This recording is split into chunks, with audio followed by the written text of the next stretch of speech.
누구든지 내 뒤를 따라오려면 자신을 버리고 제 십자가를 지고 나를 따라야 한다.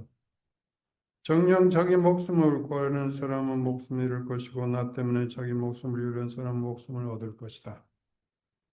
사람이 온 세상을 얻고도 제 목숨을 잃으면 무슨 소용이 있겠느냐? 사람이 제 목숨을 무엇과 바꿀 수 있겠느냐? 사람의 아들이 아버지의 영광에서의 천사들과 함께 올 터인데 그때 각자에게 그 행실대로 갚을 것이다. 내가 진실로 너에게 말한다. 여기에 서 있는 이들 가운데서 죽지 않기 전에 사람의 아들이 자기 나라에서 오는 것을 볼 사람이 더러 있다. 주님의 말씀입니다.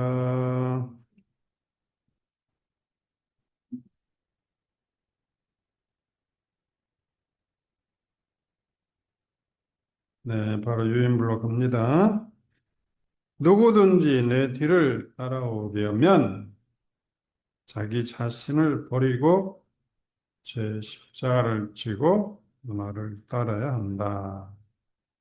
나에게 나는 가장 소중한 존재인데 나를 버리라는 것은 나의 진짜 모습을 버리라는 건 나의 가짜의 모습, 비본질적인 것을 버리고 하나님이 원하는 모습으로 갈아입으라는 그런 뜻이죠. 예수님께서는 목숨을 부여잡으려는 인간의 본능적 계산기를 완전히 뒤집으신다. 내가 뭐가 있어야, 내가 성공해야, 내가 뭔가 세상적인 것을 내가 많이 가져야 내가 안심하고 평화롭게 살 수 있다는 그런 계산을 뒤집어 엎고 자신을 버리고 제 십자가를 짊어지는 그 역설적인 길이야말로 참된 생명으로 들어가는 유일한 문이다. 참된 주는 나를 지키려던 겁먹은 자신을 뒤로 하고 십자가 저편에 부활의 영광을 예비하신 주님의 손길에 내 존재 전체를 내어 맡기는 데 있다. 내가 구원의 주체가 아니라 하나님께서 나를 창조하신 분도 하느님이요, 구원하신 분도 하느님이요, 완성하신 분도 하느님이다. 그래서 하느님 안에서 참 자유를 누려라. 웃음, 막시밀리아노 골베 신부님은 한 영혼을 구원하기 위해서 목숨을 바쳤는데 그 자체가 자신을 구하기 위해서 연연하는 우리 모두를 웃음으로 맞이하고 있죠. 목숨을 구하는 자는 잃을 것이다. 목숨을 내어놓은 자는 참으로 얻을 것이라는 것을 이야기해 주고 있습니다. 자, 그 밑에 2부 그러죠? 우리는 읽어봐요. 뭐예요? 의사소통하지 않을 수 있다, 없다? 없다. 여러분이 안전 자체로 의사소통하고 있다. 난 아무 말도 하는 게 없는데 아무 말도 하는 게 강렬하게 이야기하고 있다는 거. 우리는 이걸 놓치면서 내가 말한 거 있어? 나 가만히 있었어. 근데 우리의 태도, 말 않고 있는 그 침묵이 말하는 것보다 더 강렬하게 메시지를 전하고 있다는 거죠. 이걸 우리가 놓칠 때, 말 않는 게 중요한 게 아니라 우리의 태도, 시각적인 태도, 청각적인 태도, 그다음에 존재에서 오는 느낌. 우리가 누구 곁에 가면 편안하지만 누구 곁에 가면 눈치 보게 되고 두렵고 내가 무슨 말 해야 될지 그냥 빨리 떠나고 싶은 게 있죠. 그 자체로 뭐가 내가 메시지를 받고 있는 거죠. 이처럼 우리는 존재 자체로 메시지를 전하고 있다. 이걸 기억하시라. 그래서 의사소통하지 않을 수 없어. 존재 자체로. 그러면 안 나가면 의사소통 안 하는가? 안 나가는 자체도 또 의사소통이야. 어? 나는 그런 모임에 관심이 없어 하는 의사소통입니다. 그러니까 우리 존재 자체는 이 세상에 태어나는 자체로 의사소통하고 있는 거예요. 이 중요한 거를 우리가 놓치기 너무 쉽죠. 이거를 이야기하신 분이 폴 와틸라 윅, 폴 와틸라 윅. 우리는 그냥 폴이라고 하면 되겠어. 폴. 바오로를 폴이라고 합니다. 바오로. 심리학자 바오로는 우리는 의사소통하지 않을 수가 없다. 있으면 있는 대로 없으면 없는 대로 살아있는 자체로 의사소통하고 있다는 거예요. 내가 누군가를 보고 싶어. 보고 싶게 하도록 나한테 의사소통하고 있는 거예요. 그럼 세상 떠난 사람 의사소통하지 않나? 보고 싶어. 그 사람이 나한테 보고 싶도록 의사소통하고 있다. 자, 사람은 입을 다물고 있어도, 등을 돌리고 있어도, 휴대폰만 들여다보고 있어도 그 모든 행동이 상대방에게 하나의 의사소통, 메시지를 전하고 있다. 이걸 생각해 본 적 있어요? 없지요. 굉장히 중요한 건. 이걸 놓치고 있을 때 큰 문제가 발생해요. 침묵조차 나는 지금 너와 말하고 싶지 않아. 이렇게 말하고 있다. 나는 너 같은 사람 관심도 없어. 이런 메시지로 전할 수 있다는 것. 물론 그런 의도는 아니지. 그러나 그렇게 받아들일 수 있다는 것. 첫째, 왜 우리는 의사소통을 멈출 수가 없는지 이론적으로 이해하고, 둘째, 하느님께서도 말뿐만 아니라 침묵과 현존으로 우리에게 말씀하신다는 것을 성경에서 발견하고, 하느님께서 들으라 이스라엘아 하는 거는 뭐 하는 소리? 우리보다 들으라는 소리는 뭐예요? 당신이 듣고 있다는 이야기죠. 듣는 게 말하는 것보다 더 중요하다는 거죠. 우리가 기도를 왜 해요? 왜 기도해? 하느님이 들으니까 기도하지. 그런데 한 말씀 해주세요. 늘 그러고 있잖아요. 한 말씀 해주세요. 꿈에서라도 한 말씀 해주세요. 근데 이미 다 듣고 메시지를 전하고 있는데도 불구하고 그래도 한 말씀 해야 되나? 죽을 때까지 그러다가 아이고 나한테는 말 않구나 하고 꼴까닥 죽어버리는 그 내 모든 삶을 그 화려했던 하느님이 늘 들으시고 넘치도록 사랑했던 이 아름다운 삶을 내가 잊어버리고 놓쳐버리고 그러니까 이미 넘치도록 들고 보내주시는데 왜 안 해주시나 왜 안 해주시나 하고 살고 있다는 거죠. 우리가 금수저인데 불구하고 흙수저로 생각하면서 다 구걸하면서 살아왔다는 거죠. 그래서 이게 얼마나 중요한지 그 다음에 셋째 부모와 부부와 모자녀라는 가장 가까운 관계 안에서 이 진리가 어떻게 상처와 때로는 치유의 갈림길이 되는지 구체적으로 알게 되면 우리가 얼마나 많은 것을 놓쳤는지 알게 됩니다. 그래서 우리는 앞으로 오늘 나는 무슨 말을 했나를 살피기보다는 오늘 나는 어떤 메시지를 전하고 살았나 나의 무뚝뚝한 톤이 상대방에 어떻게 받아들여졌을까? 내가 누가 와도 아무 말 않고 그냥 내 일만 하고 있었던 나의 모습이 상대방에는 어떻게 전해졌을까? 나는 그냥 피곤해서 그런 거야. 그렇게 전해지지 않는다는 거지. 나는 너 같은 거는 관심도 없어. 이론, 왜 소통하지 않을 수 없나? 언어적 소통과 비언어적 소통. 소통은 말로 한다고 오해를 합니다. 그러나 소통은 말로 하지 않고 사람 사이의 메시지 전달에서 실제 말의 내용이 차지하는 비중은 생각보다 작아요. 목소리의 톤, 억양, 표정, 몸짓, 자세, 거리감 같은 비언어적 요소가 훨씬 큰 비중을 차지하는데 이거를 맨 먼저 주장했던 분이 엘버트 메라비안, 그래서 메라비안 법칙이라고 하는데 메라비안 법칙에 의하면 물론 이건 이제 진리는 아닌데 여기서 중요한 걸 이야기하고 있죠. 말이 차지하는 비중은 그렇게 많지 않다는. 말은 이 사람에 의하면 7%. 그러면 93%는 뭐야? 말의 톤 38%. 그의 태도 왔는데 전혀 쳐다보지도 않는 거. 이런 태도가 55%.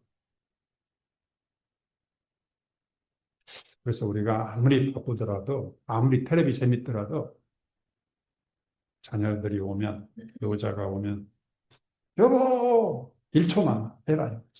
근데 그것도 안 냉장고에 있으니까 또 꺼내 먹어. 나는 당신이 텔레비보다 더 중요한 존재가 아니야. 이렇게 알아듣는다. 물론 그런 의도는 아니겠죠. 과칠라익은 인간 커뮤니케이션에 관한 5가지 공리를 제시했는데 첫 번째가 행동에는 반대말이 없다. 무슨 말이야? 무행동은 없다는 거야. 내가 아무리 행동을 안 하려고 해도 그게 행동이다. 행동의 반대말은 없다. 내 존재 자체로 행동하고 있는 거. 이게 그러니까 우리가 메시지를 전하지 않을 수 없다는 것 비슷한 이야기죠. 내가 침묵을 해도 말보다 더 강렬하게 상대방에게 전해진다는 거. 내가 잠을 자고 있어도 이 사람은 나의 문제는 아무 관심도 없고 내가 왔는데 졸고 잠자는 거 보니까 내 존재 자체로 나를 무시하는구나 이렇게 받아들일 수 있다는 거죠.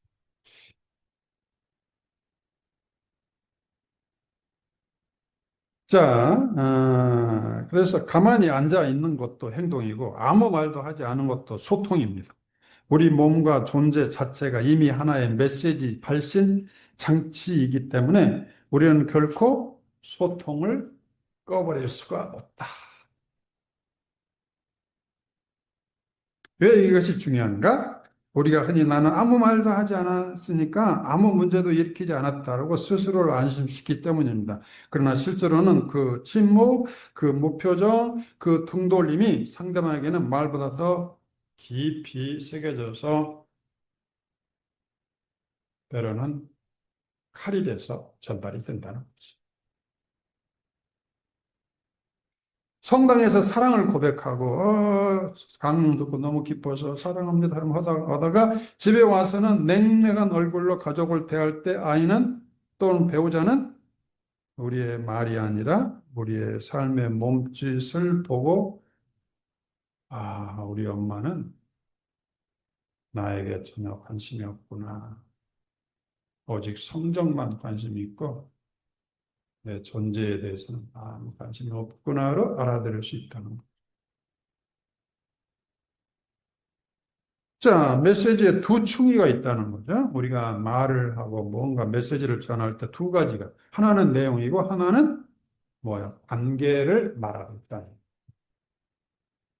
그러니까 우리는 착각을 하는 거죠. 메시지는 오직 내용만 있다고 생각해요. 내용만.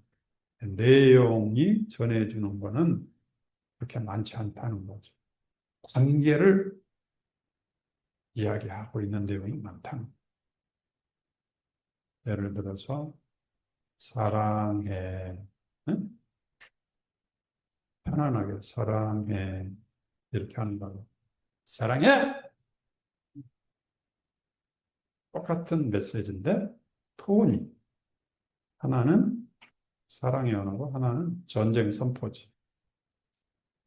이처럼 우리가 하는 말이 관계를 내용보다는 관계를 설정해 버린다. 너하고는 하고 싶지 않은 관계. 아, 나는 너와 정말 말하고 싶어. 뭐가 말하고 있다. 그러니까 우리가 누가 와서, 이 얼마나 많은 왔네? 그런 뜻이지. 근데, 왔어? 조금도 관심 없는 내가 존재 자체로 무시당하는 그런 느낌을 받는 거죠. 물론 그런 의도 아니었겠지. 근데 이 가정에서 이런 일이 많이 발생하죠. 뭐, 냉장고 다 준비해놨으니까 꺼내 먹어. 그냥 뭐 편안하게 하는 소리인데, 물론 이제 피곤해서 그렇겠죠. 그런데, 전혀 뭐 내다보지도 않고, 눈도 안 맞추고, 말했을 때 그 메시지는, 음, 상대방에게 아주 반대로 전해진다는 거죠. 예를 들어, 밥 먹었어? 하는 똑같은 말도 다정한 눈빛과 함께 건네면 나는 당신을 좋은 관계 맺고 돌보고 싶다는 말이고, 그 다음에 관계 메시지가 되고, 시큰둥한 표정을 던지면 나는 지금 당신과 관심이 없다는 정반대 관계 메시지가 된다는 거죠. 가정 안에서 갈등이 생기는 순간의 대부분이 바로 사실 무엇을 말했는가 그 내용 문제가 아니라 관계 문제가 걸려 있다. 그래서 우리가 앞으로는 내가 하는 말, 태도, 무언의 말, 침묵, 이런 것들이 상대방에게 어떻게 전해질까? 하느님이 말을 많이 할까요? 들음을 많이 할까요? 하느님이 우리에게 말을 많이 하는 것보다는 많이 들으실. 우리가 하느님의 말씀을 듣는 거는 언제? 성경 읽을 때, 그때뿐이지. 나머지는 내가 말하고 있지. 하느님 우리를 들으시는 거. 이 놀라운 사실을 우리가 기억한다면, 우리가 감동해도 넘어져야 되는데, 그러잖아요? 하느님께서 끊임없이 나를 들으시고, 내가 기도할 때 외에는 나를 들으시는구나. 물론 기도할 때 하느님이 들어주시는 거죠. 들으시고. 그러니까 하느님이, 우리가 하느님을 듣는 게 아니라 하느님이 우리를 듣고 있는 거야. 이 놀라운 사실. 이게 하느님. 하느님은 어려운 거는 당연히 다 하시고, 우리에게는 아주 쉬운 것만 우리에게 부탁하는 거예요.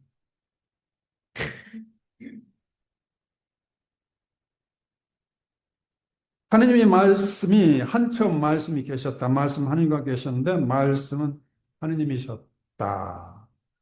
하느님의 말씀뿐만 아니라 침묵과 현존을 통해서 당신을 드러내신다. 자, 어머니와 자녀 참 중요한 관계죠. 어떤 어머니는 아이가 잘못했을 때 화를 내는 대신 며칠 동안 말을 걸지 않는 침묵의 벌을 사용합니다. 아이의 입장에서는 이 침묵은 엄마가 나를 버렸다. 나는 사랑을 받을 자격이 없다는 존재 메시지로 받아들인다. 근본적인 불안을 해석하는 거죠.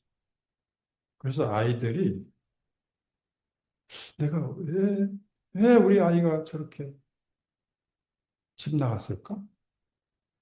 왜 우리 아이가 때로는 극단적인 행동을 하잖아요. 그래서 이유를 알 수가 없어. 뭐 내가 뭘 말한 적이 없는데. 그런데 이런 무언의 메시지가 아이로 하여금 그게 쌓여가지고, 아, 우리 엄마는 오직 일, 돈이지. 그리고 나에게 관심 가질 때는 오직 성적 오를 때뿐이었고, 나머지는 그냥 당기지 않고 늘 시큰둥하게 들었지? 아, 나는 존재 자체로 나와서는 안 되는 존재가 나와 있었구나. 이렇게 스스로 생각하면서 때로는 극단적인 행동을 하든가 집을 나가든가 그럴 수 있다는 거죠. 물론 다 그런 건 아니지만 만에 하나라도 그런 일이 있으면 치명적인 거죠. 그래서 화가 나더라도 침묵으로 벌을 주기보다는 감정을 가라앉힌 뒤에 짧게라도 엄마는 지금 화가 났지만 너를 사랑하는 마음은 그대로다. 엄마가 피곤해서 그러니까 잘못 알아듣지 않기를 바란다. 이 짤막한 한마디가 사람을 살리기도 하고 죽이기도 한다. 꼭 사람이 죽어서가 아니라 완전히 자기 속에 빠져버릴 경우가 많잖아요. 문 닫고 말을 안 하는 거야. 이유가 뭐야, 도대체? 내가 한 게, 내가 무슨, 내가, 너 나쁜 놈, 너는 나와서는 안 되는 그런 말 내가 한 적이 없는데 왜 이렇게 돼버렸을까? 그 이유가 여기에 있어요. 무언의 메시지가 자녀로 하여금 너는 나에게 절대 중요한 존재가 아닌 너는 없어야 되는데 와 있어. 그렇게 받아들일 수 있는 메시지가 있었다니. 참 끔찍하죠? 근데 우리가 이런 걸 모르고 이런 걸 진작 배웠더라면 우리가 1등 엄마가 됐을 텐데. 그지?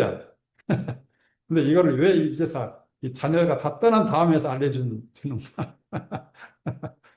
근데 이제라도 우리 손주들에게 그걸 알려줄 필요가 있겠죠. 저도 이걸 공부하면서 이제서 알았어요. 아, 이런 게 있었구나.